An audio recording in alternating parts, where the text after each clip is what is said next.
કહેવું, કારણ કે સંપત્તિ જ્યારે સત્સંગના માર્ગે જાય ત્યારે સંપત્તિ સુમતિ તરફ લઈ આવે છે. અવળ પુરુષનો સંગ કરીએ તો આપણું ભાગ્ય કુભાગ્ય થઈ જાય.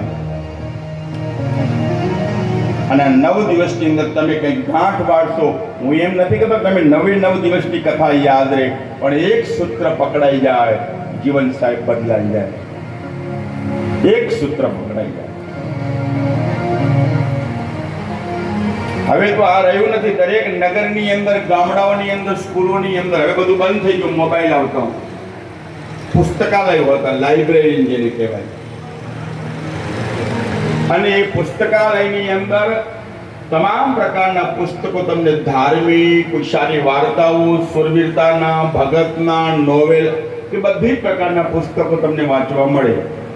સભ્ય બની જાઓ, વાંચીને પાછું આપવાનું. આ નિયમ હતો ને દાયાભાઈ, દરેક જગ્યાએ પુસ્તકાલયની અંદર જે કોઈ પુસ્તક લેવા જાય એ વાંચી અને પાછું આપી આવે. એમ અમારા ગામની અંદર પણ નાની શાળાની અંદર આ પુસ્તકાલય હતું.